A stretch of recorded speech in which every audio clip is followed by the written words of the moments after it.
Douglas, as usual, dropped his son off at school and turned to him and said, "Connor, please make sure that neither the class teacher nor the principal call me again to complain about your behavior. I am tired of getting ashamed every time I'm told off for your bad behavior."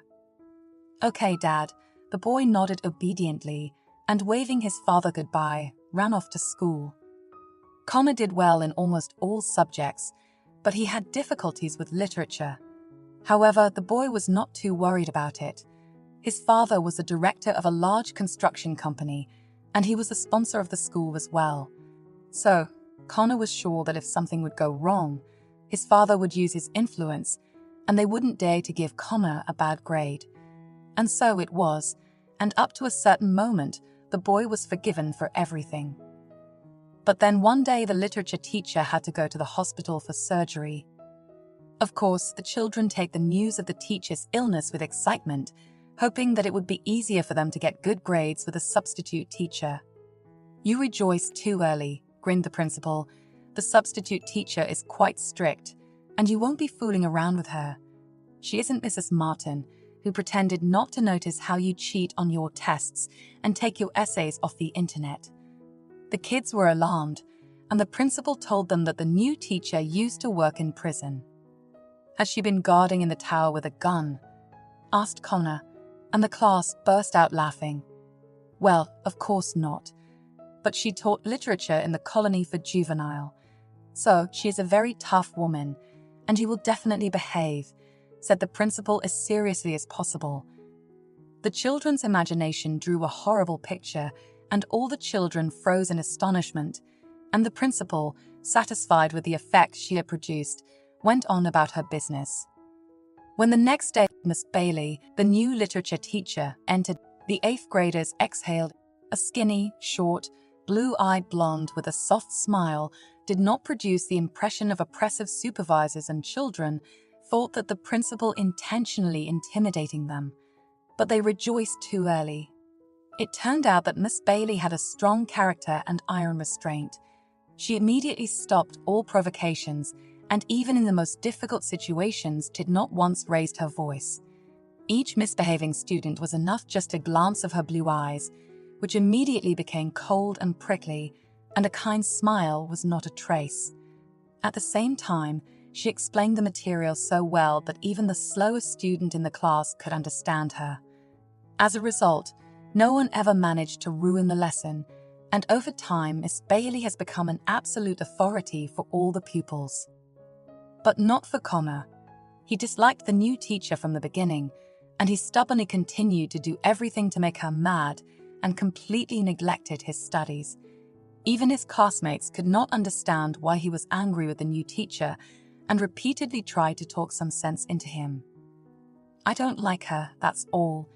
That was the usual Connor's answer. The boy continued his hooligan antics, relying on his father's authority at school, but near the end of the quarter it became clear that Connor was getting an F in literature. As a result, the principal summoned the boy's father to the school, inviting the teacher to talk to him as well. "Connor is not interested in the studying at all," Miss Bailey told the boy's father. "There are exams coming up, and if things continue like this, I'm afraid that Connor will have serious problems." "But he didn't have any problems in his studies before you appeared," parried Douglas. "I don't want to say anything bad about the previous teacher, but it was clear to me at once that your boy had big gaps in his knowledge," she said sharply, and the principal blushed and lowered her eyes at these words. At home, Douglas paced around the room indignantly. He was sure his son was doing quite well in school, and the new teacher's words had hurt his feelings. "How dare she? She's just came, and she's already making her own rules," exclaimed Douglas indignantly. Indeed, his wife agreed with him. "Is it possible that our son is the silliest kid among all of his classmates? You need to discuss this problem with the principal urgently." "Yeah, I've already talked to her. She promised to make an impact on this teacher, but I doubt about the result. You should have seen this Miss Bailey, short, skinny as a reed, and looks at you like she's the boss." Then his wife advised Douglas to talk privately with the teacher and explain to her who he was, so she would finally understand how to treat their son properly. But Douglas answered that he had already tried to hint to the stubborn teacher about how many modern new equipment and teaching materials he had bought for the school recently. Miss Bailey only grinned on this and said that these gifts did not increase the amount of knowledge in Connor's head. "What a cheeky woman," exclaimed his wife indignantly. "Then we must get her fired." Connor, of course, overheard the entire conversation between his parents and was outraged too. He could not understand why this teacher allowed herself to be so unkind to him, to the son of a respected businessman. So the boy decided to take revenge on Miss Bailey for her bad, as he thought, attitude. He followed the woman after school and quickly figured out her address. It turned out to be a rather shabby 5-story building on the outskirts of the city, and Connor even grinned. He was amused by the fact that the person who taught others how to live lived in such a terrible place. After finding out from the local kids that the teacher lived on the first floor, Connor decided to prepare everything and come back tomorrow. The next evening, he was standing under the window of Miss Bailey's apartment, clutching a huge brick in his hand. He smiled maliciously, imagining in his mind how the glass would shatter into tiny pieces, and the teacher would shout in terror as the frosty winter air rushed into the room and made her shiver with cold. He decided to get close enough not to miss, but suddenly he noticed some movement inside the room. The boy became curious and stood on the bench under the window. He peered in and froze in shock. Miss Bailey was not alone in the room. A girl was sitting in a wheelchair next to her. She was about Connor's age. The woman carefully massaged her legs and then, lifting her up, tried to keep her in a standing position. The window was slightly ajar for ventilation, and Connor could hear the conversation. "Mom, I can't do it anymore. Let's accept the fact that it's all useless. I'll never be walking again." "No, Audrey. Don't you dare think like that and give up. You'll see, everything will change. You just have to keep following the doctor's recommendations." "That's enough, Mom. We'll never save that much money for an operation, and without it all is useless," cried out the girl in despair. The girl cried, and Miss Bailey sobbed beside her. Connor watched all this and could not come to his senses. He felt shocked that the teacher had a disabled child, and they were living so poorly, and that this resilient and strong woman could cry so bitterly. Connor looked at the brick in his hand, and he suddenly felt unbearably ashamed. He might have been a bully, but he would never hurt a weak or abused person. And although his parents spoiled him immensely, they still managed to teach him true values. Connor threw away the brick and ran home. He could not forget the scene he had witnessed. He agonizingly tried to understand what had happened in his teacher's family and what kind of operation they were talking about. At first, Connor thought to ask the teacher directly, but he realized that it was unlikely she would discuss it with him. That was why he decided to act differently. He found Miss Bailey's daughter, Audrey, through social media. A happy-looking girl was looking at Connor from the picture on the page, and she was standing on her feet. There were many more pictures. In one picture, Audrey was on horseback. In another one, she and her mother were in the mountains. In the third one, they were gathering flowers in the countryside. It was clear that Audrey had no health problems before, and Connor was going to find out what had happened. He decided to make friends with Audrey through the internet and wrote her a message. Audrey responded, and they began chatting. It turned out that they both liked dogs, and in general, they had a lot in common. Audrey liked everything Connor told her. She also told him about her life. She used to live with her mom and dad in another city. They had a big house, her father had his own business, and her mother had been a teacher at a private school. And then everything fell apart. Her father met another woman, brought her into their home, and threw her and her mother out on the street.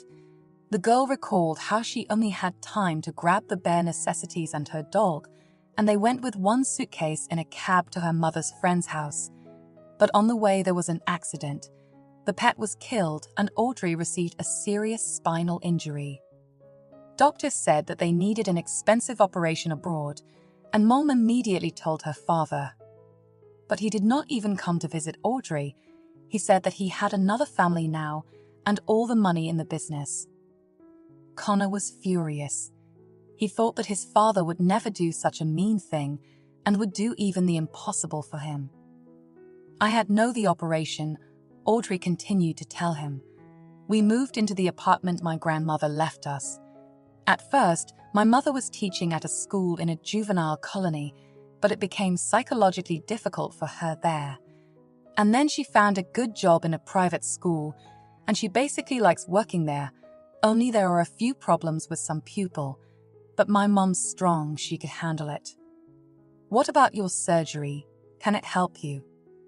Connor finally uttered a question that had been worrying him ever since he saw Miss Bailey sobbing for the first time. "It is possible, but it is very expensive. No one fund took care of us," replied Audrey, and then fell silent. Connor realized that he had hurt her feelings. He imagined her sitting and crying in front of the monitor, and his heart ached. The decision came instantly. In the evening, Connor told his parents about the situation. "Yes, it's a terrible pity about the girl," said Douglas, gloomily. "I just don't understand her father. How can someone throw a child out of his life?" said Connor's mother, sighing heavily. Douglas hesitated, and then asked his son how much money she needed for the operation. Connor didn't know that, and then Douglas decided to talk directly to Miss Bailey and find out everything. When he went into her office in the evening, the teacher was sitting checking the workbooks. When she looked up, she said in surprise, "Good evening. Are you here about Connor? You know, I've noticed a positive change in his behavior and learning lately. I think we could fix the situation with his grades from now on." "I'm delighted to hear this, but that's not why I came to talk to you," answered Douglas, and told her the reason for his visit. He admitted that his son had met Miss Bailey's daughter on the internet, and he was very worried about her. Douglas added that he would like to help and asked to tell the sum necessary for the operation. Miss Bailey did not feel comfortable even talking about her daughter's illness, but Douglas insisted. After hearing how much she needed, the man realized that even though it was a huge sum, it was quite realistic.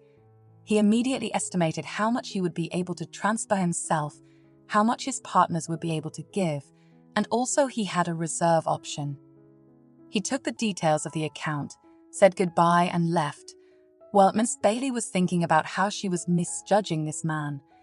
Before, she thought that Douglas only cared about his own well-being, but now it has become clear that he was a good man, not like her ex-husband.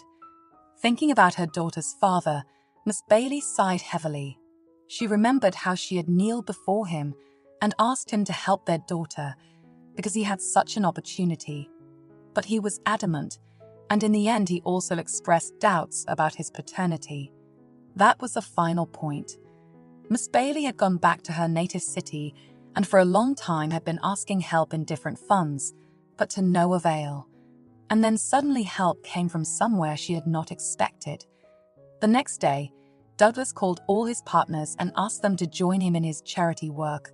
Many of them generously donated money, and soon the entire amount was transferred to the clinic. The surgery had to take place abroad, and Douglas and his family came to accompany Miss Bailey and Audrey to the airport. "Thank you. I will always remember your kindness," said Miss Bailey for the 100th time. "It's like you're saying goodbye. When you come back after the operation, you'll thank us," smiled Connor's mother. The woman was pleased with her husband's decision, and Connor was happy because Audrey would be able to walk. They became great friends over this time.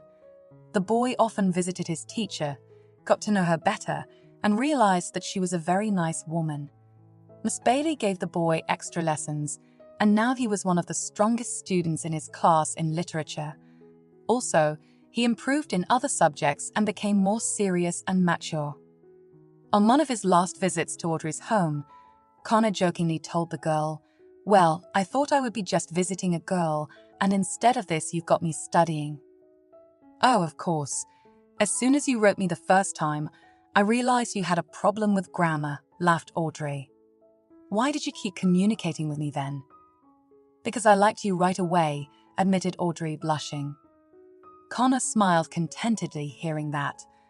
Of course, he was insanely ashamed of that distant winter evening when he had been standing with a brick under the windows of their apartment, but he was not going to tell about it. Hola, suscríbete a Historias Vitales para no perderte nuevas historias. Mi esposa había estado trabajando en su proyecto especial durante 4 meses ahora. No era su proyecto personal, pero ella era la persona principal y responsable de su éxito. El proyecto estaba diseñado para salvar a su empresa, Bixler Enterprises. Los últimos 4 meses habían sido difíciles porque se vio obligada a trabajar duro. Era importante tanto para ella como para la empresa. Había una buena posibilidad de que Bixler Enterprises quebrara si el proyecto no se completaba. Sarah tenía una licenciatura de Albrecht y un MBA de Wharton. Era la más inteligente de la familia. Yo empecé a trabajar como mecánico de autos justo después de la secundaria y después de 21 años seguía siendo mecánico de autos. No me importaba porque me gustaba el trabajo y pagaba bien. Era suficiente para pagar la universidad de Sarah y criar a 2 hijos. No vivíamos lujosamente, pero estábamos bien. Los niños ya se habían mudado, y las cosas iban bastante bien con nuestros ingresos. Sarah quedó embarazada 3 meses después de casarnos a la edad de 18 años. Durante los primeros años de nuestro matrimonio, vivimos con mis padres. Ellos tenían una gran casa vacía ya que 4 de mis hermanos se habían mudado. Eso significaba que teníamos una niñera mientras Sarah completaba sus primeros años de universidad. Debido a 2 embarazos, la carrera de 4 años le llevó 6 años completarla. Fue difícil, pero lo logró. Siempre tuve trabajo y nunca me faltó trabajo extra si lo necesitaba. Después de que Sarah se graduó de Wharton, alquilamos nuestro propio lugar. Tuvo ofertas de trabajo de varias empresas grandes, pero todas requerían que nos mudáramos. A mí no me importaba, pero Sarah quería quedarse cerca de casa. Por eso decidió trabajar en Bixler Enterprises. Pagaba bien, pero lo más importante, le daba responsabilidad y la oportunidad de avanzar. Sarah era una empleada trabajadora y dedicada.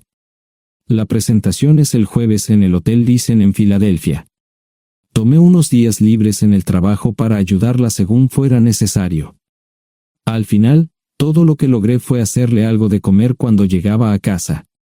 No sabía nada sobre su trabajo, ni tampoco quería saber, los negocios corporativos de alto nivel me aburrían.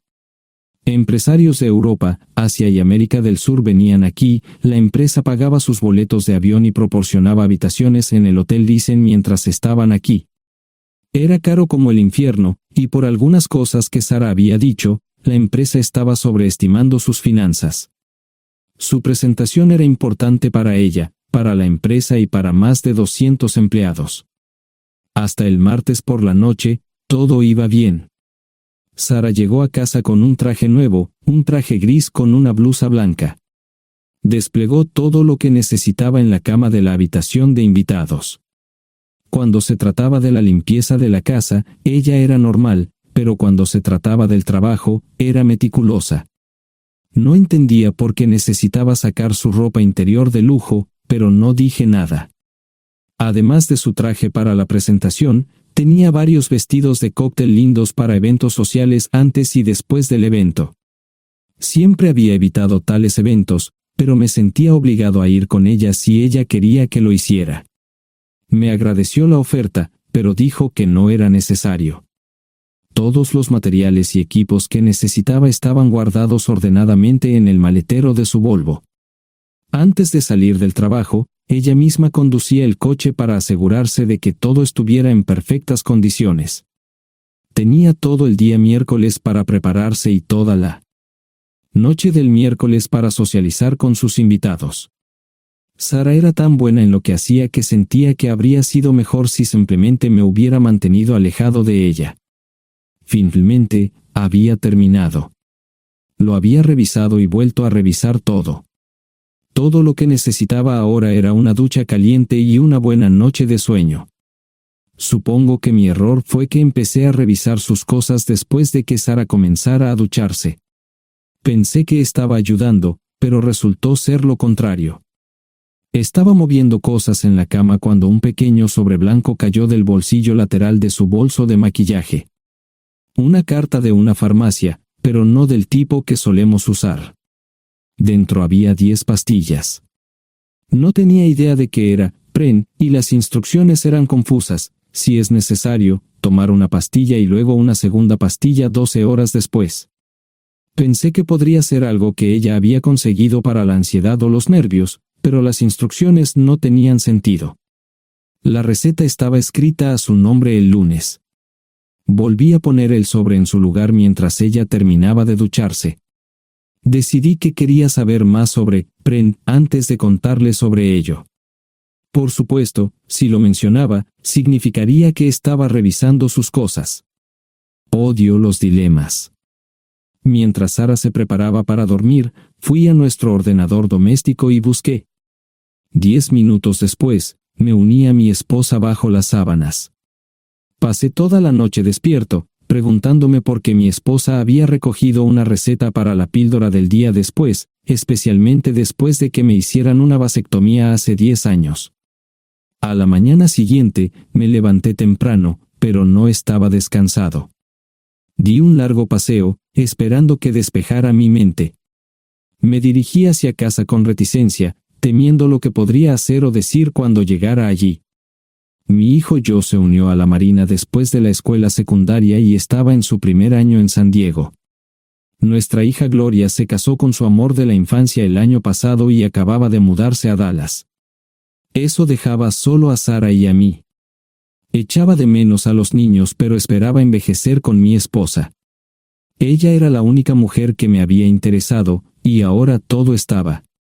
Si Sara estaba teniendo una aventura, lo ocultaba bien. Por supuesto, nunca la vigilé.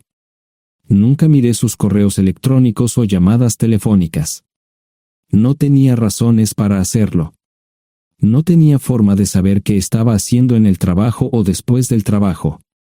Confiaba en ella completamente. Ion, ¿dónde demonios has estado? ¿Quieres huevos o algo? No, solo café. No me sentía con muchas ganas de hablar. ¿Qué pasa, cariño? Solo son 3 días.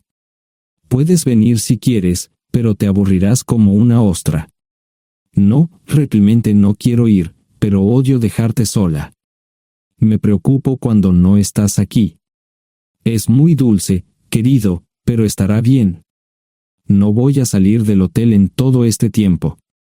Pasaré la mayor parte del día asegurándome de que la sala de conferencias esté lista, y esta noche tendré una agradable charla con nuestros posibles clientes. Mañana, probablemente ni siquiera tendré la oportunidad de ir al baño.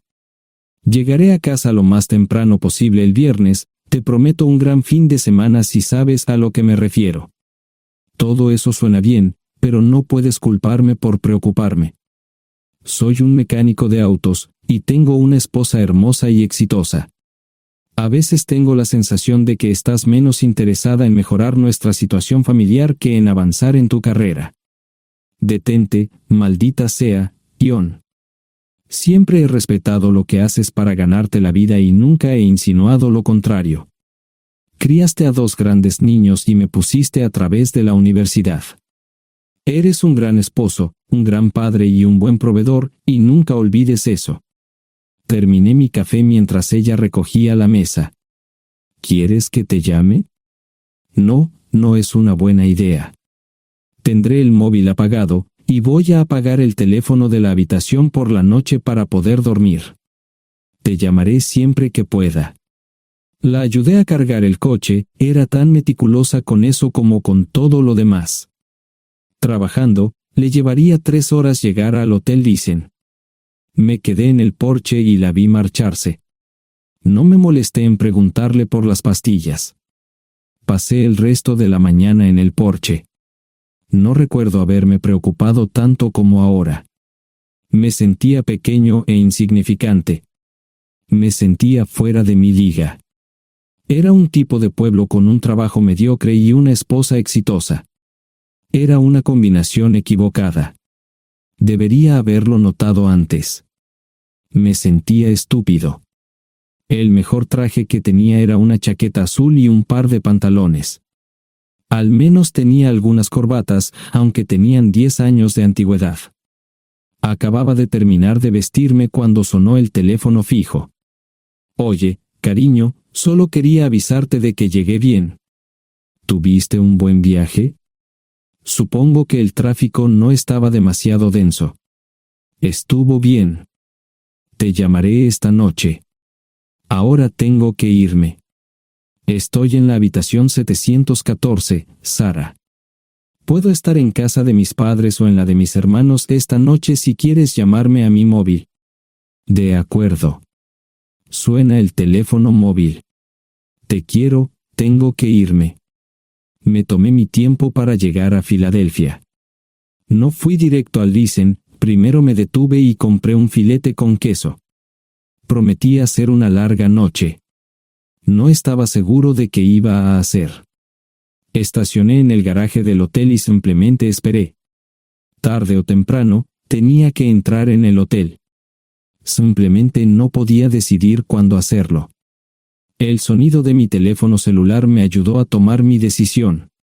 Ion, solo quería avisarte de que todo se ha arreglado. Ahora voy a bajar para encontrarme con algunas personas y cenar. No olvidaste nada, ¿verdad? No, todo está bien. Tengo todo en mi habitación para mañana. ¿Necesitas algo? No, Ion, relájate. Voy a apagar mi teléfono. Te llamaré mañana por la mañana. ¿De acuerdo? Ríe, diviértete. No es divertido, Ion, es trabajo. No parecía estar demasiado fuera de lugar. El vestíbulo, el restaurante y las salas de conferencias estaban llenos de gente, así que pude pasar desapercibido. Había un folleto pequeño y bonito que mostraba el diseño de todas las habitaciones del hotel. Me paseé por las diferentes habitaciones y me detuve en las paredes, mirando alrededor entre la multitud.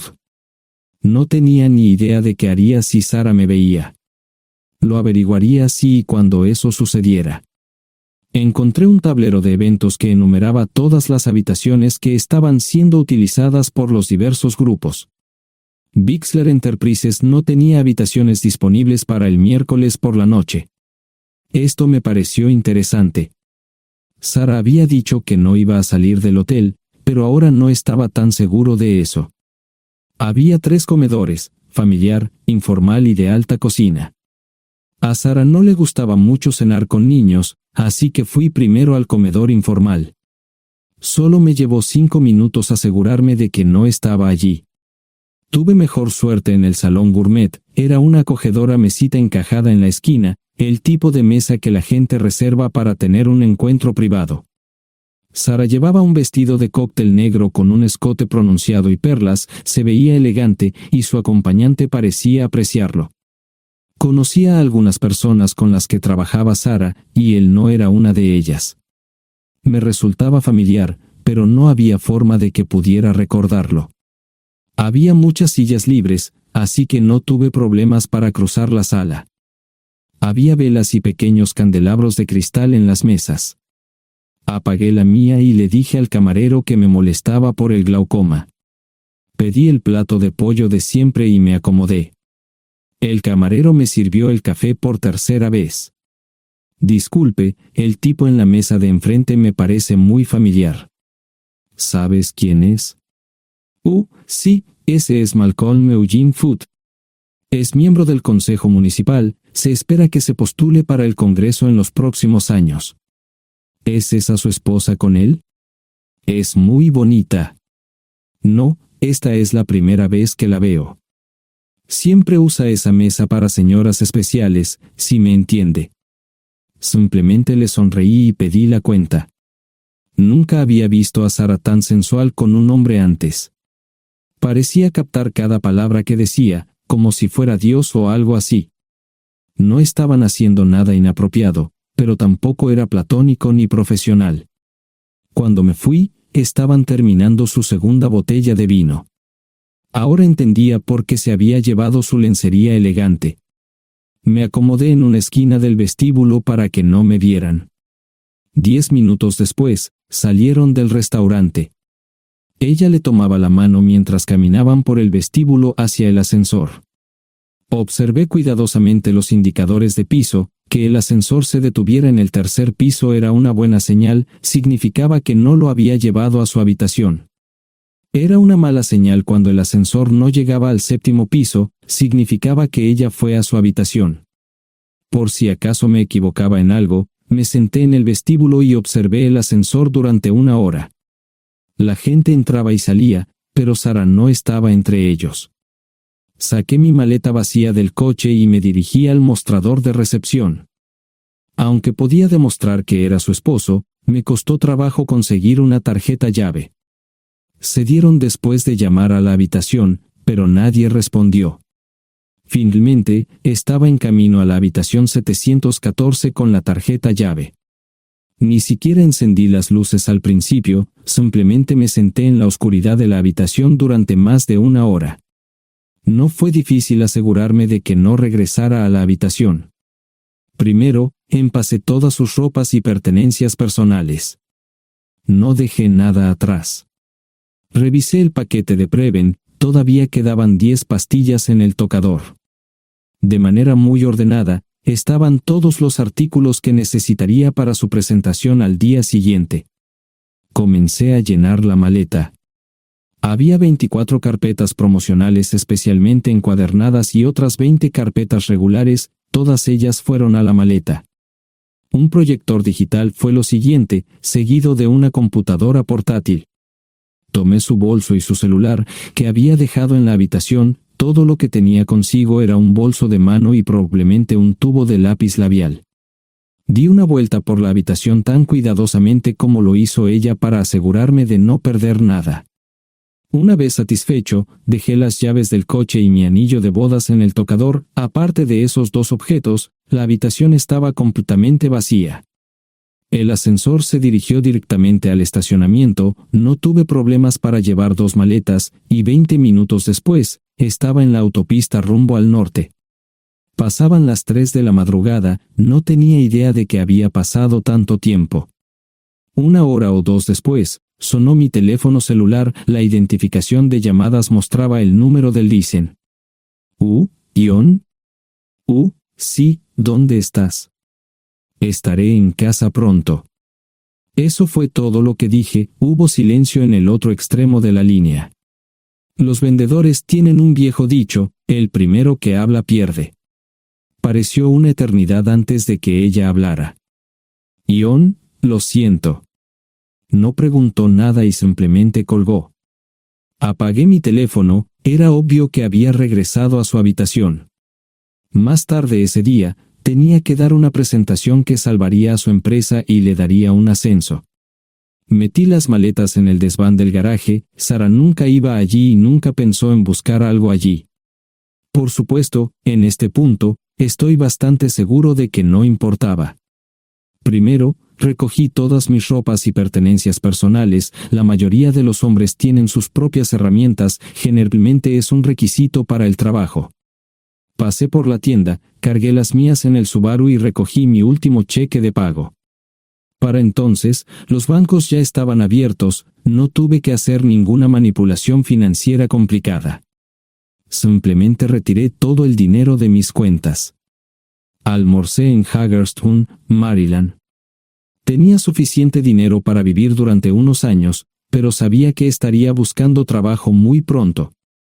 Sara y yo éramos parecidos en eso de que a ambos nos encantaba trabajar.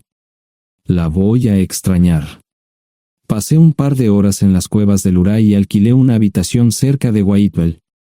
No tenía idea de qué iba a hacer.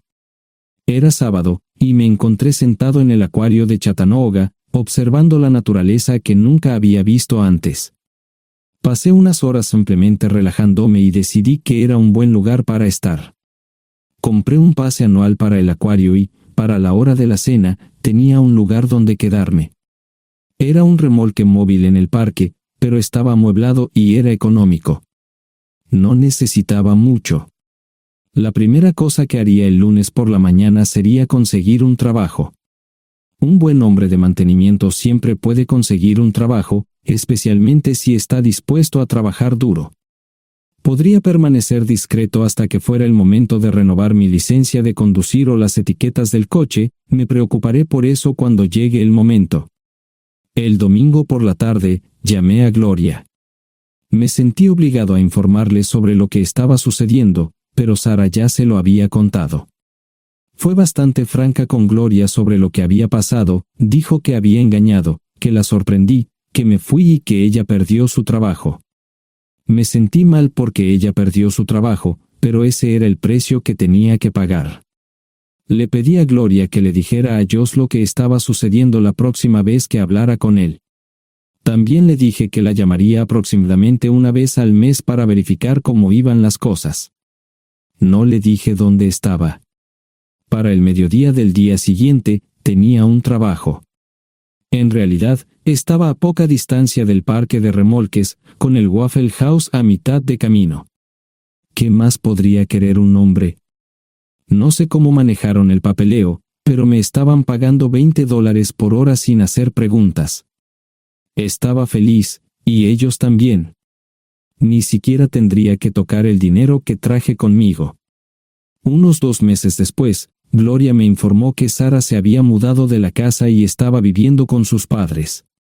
Gloria no sabía nada más, pero estaba feliz de que estuviera estable y le estuviera yendo bien. Josh me llamó desde San Diego solo para informarme que iba a hacer un crucero. Era técnico en aviónica en un portaaviones, intentó explicar qué hacía exactamente, pero estaba más allá de mi comprensión. Nunca supe mucho sobre cosas técnicas. Ambos tuvieron cuidado de no decir nada malo sobre su madre, aprecié eso. Después de eso, todo siguió como siempre. Comencé a hablar con Gloria al menos semanalmente, Josh y yo comenzamos a enviar correos electrónicos regularmente. Gloria hablaba regularmente con Sara, pero decía muy poco sobre lo que estaba haciendo o dónde estaba. Nunca presenté la solicitud de divorcio, y parece que Sara tampoco lo hizo. Tengo una licencia de conducir de Tennessee y las etiquetas en el Subaru. Comencé a frecuentar un bar local un par de veces al mes y tuve encuentros casuales, 2 mujeres se alternaban como mis compañeras nocturnas regulares. No buscaban compromisos, y yo tampoco, parecía funcionar bien para todos nosotros. La vida era buena. Eso fue hace mucho tiempo, y gradualmente olvidé a Sara. Con el tiempo, el Subaru comenzó a darme problemas, había olvidado cuánto tiempo había pasado. Tenía más de 200,000 millas. Estaba reflexionando sobre esto con una jarra de cerveza un día cuando me di cuenta de que habían pasado casi 5 años desde que me fui de casa. Mantuve un contacto cercano con ambos hijos, Gloria ya tenía 2 hijos propios en este momento y quería que los visitara. Josh casi se casó con una mujer tailandesa, pero en el último momento, se negó. Por lo general, trabajaba 6 días a la semana y usaba el domingo para recuperarme del sábado por la noche, no había ninguna buena razón para que alguien llamara a la puerta de mi remolque a las 6 de la mañana de un viernes. Su grosería fue recompensada por un hombre medio desnudo abriendo la puerta, los calzoncillos del día son repugnantes, y la dama en la puerta, juzgando por la expresión en su rostro, estuvo de acuerdo conmigo. Ella apartó la mirada, pero su compañero no parecía impresionado. Norm habría usado pantalones, pero en un momento como este, los invitados me molestaron. Estamos buscando a John Terrell. No los conozco. Me llamo David Simmons, y esta es mi esposa Mara. Tenemos un problema y esperamos que nos puedas ayudar. Lo siento mucho, no trabajo a altas horas de la noche.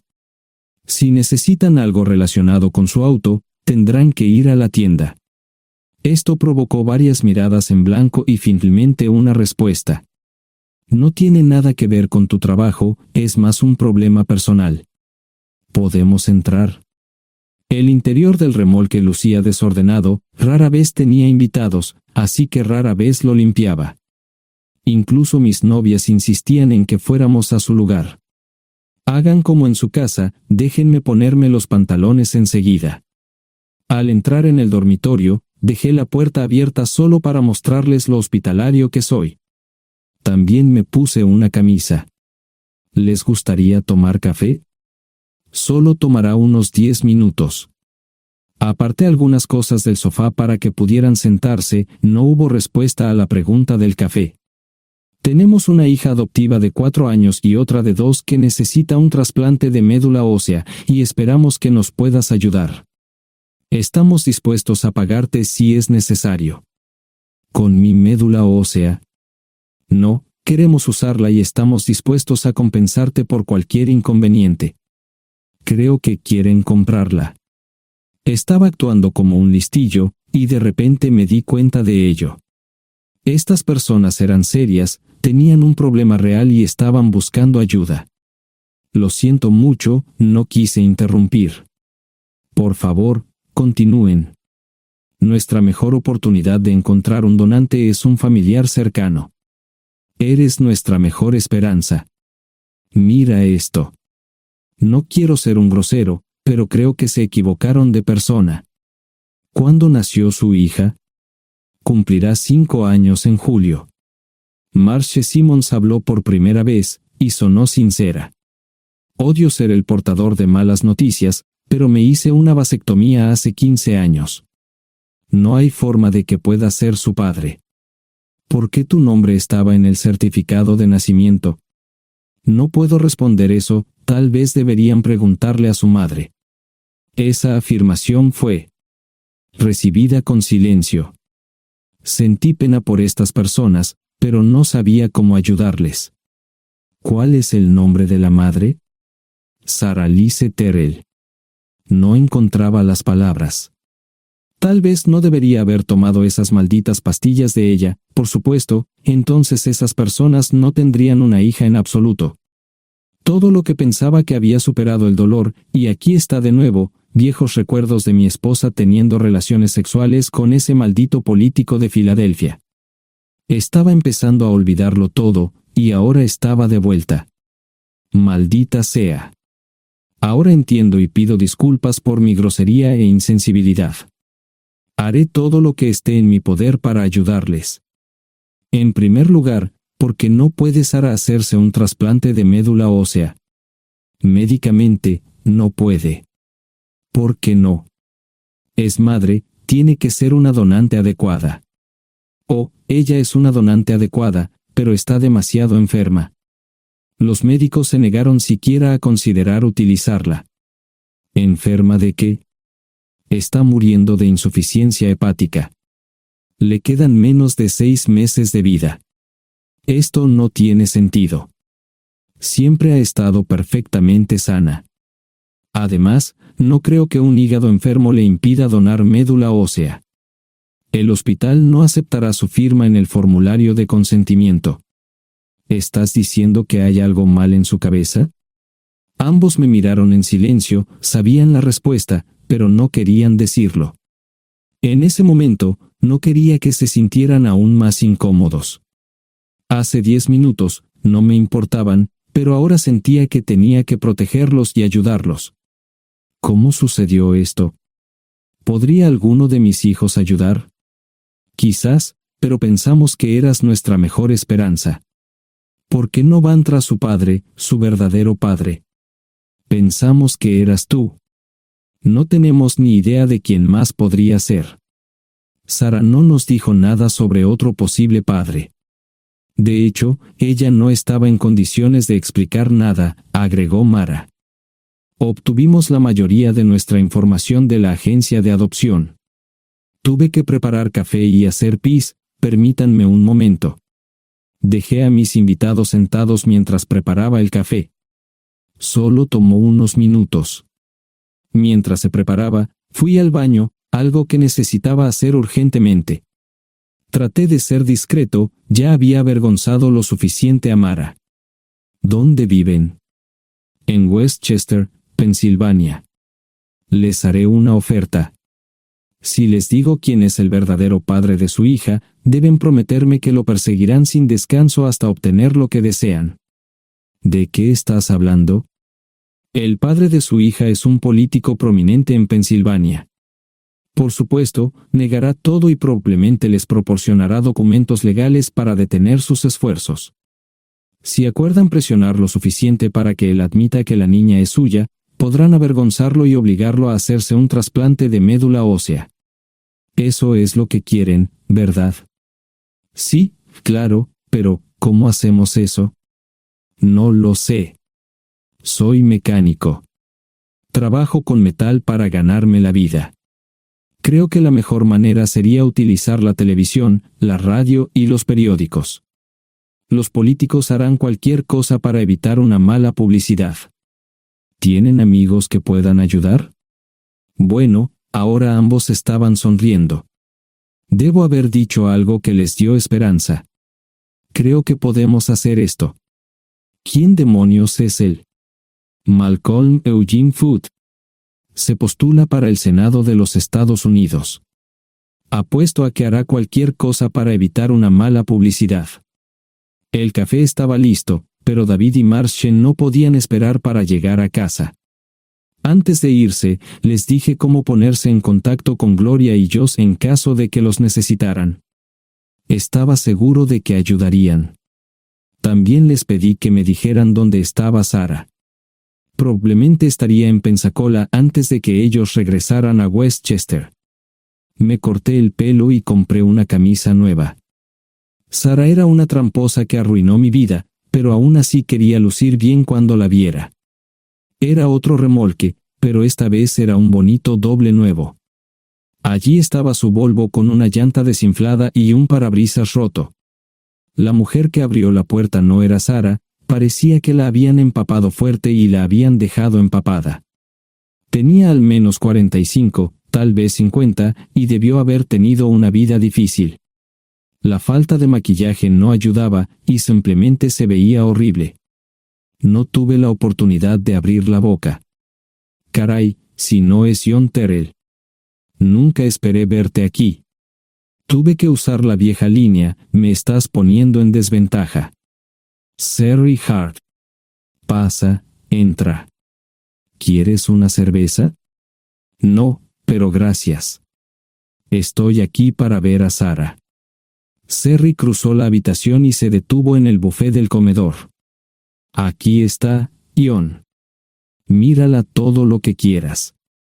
Su mano señalaba una urna de latón que estaba en el centro del buffet vacío. Supongo que llegué demasiado tarde. No me moví, solo me quedé mirando el contenedor frente a mí. ¿Puedo tomar una cerveza ahora? Sarah se mudó a Pensacola después de dar a su bebé en adopción. Compró el remolque con el dinero que recibió de Bixler Enterprises después de que la despidieron. Tenía una participación en las ganancias, 401k, y vacaciones y días de enfermedad. Eventualmente, consiguió un trabajo en una fábrica local de prendas de vestir donde trabajaba en el departamento de envíos. Allí fue donde conoció a Sherry. Sherry alquilaba una habitación de Sarah. Cada centavo que Sarah ganaba iba para el alcohol. Empezó con vino y gradualmente pasó a bebidas más fuertes, las más baratas. Eventualmente, perdió su trabajo debido a su alcoholismo y se vio obligada a usar sus ahorros. Nunca salió con nadie ni salió a ningún lado. Sherry se quedó con ella, pagó sus servicios públicos y compró alimentos que Sarah no comía. Le llevó más de 3 años quitarse la vida. Increíblemente, ella tenía un testamento y me dejó un doble remolque y un Volvo. Sherry explicó que Sarah estaba tan angustiada por lo que había hecho que simplemente se rindió. No intentó evitar el embarazo ni siquiera terminarlo. La adopción se había arreglado meses antes de que naciera el bebé. Nunca volvió a trabajar, excepto en los trabajos clandestinos que hacía mal. Sherry dijo que Sarah no parecía tener ambición ni propósito en la vida. Sarah hablaba mucho de mí pero tenía miedo de intentar contactarme. Gloria le dio mi número, pero nunca me llamó. Era como si su aventura de una noche la hubiera lastimado más a ella que a mí. Estuve allí durante 2 semanas y luego vendí el remolque de Cerry por $1 y obtuve $3,000 por el Volvo. 2 días después, estaba en Westchester visitando a mis nuevos amigos David y Marche. Malcolm Eugene Foote resistió al principio, pero David y Marche lo presionaron hasta que cedió. Insistió en pruebas de ADN, que demostraron que era el padre. Para salvar la cara, más o menos lo obligaron a someterse a un trasplante de médula ósea, que fue exitoso. La carrera política y la vida familiar de Malcolm no dejaron una impresión favorable. Su caída en las encuestas fue tan rápida que el partido lo reemplazó por otro candidato unos meses antes de las elecciones. Su esposa solicitó el divorcio y fue muy pública al respecto. Sara y yo estamos viajando ahora a Dallas para ver a Gloria y a mis nietos. No sé cuánto tiempo mantendré a Sara conmigo, probablemente hasta que tenga a alguien.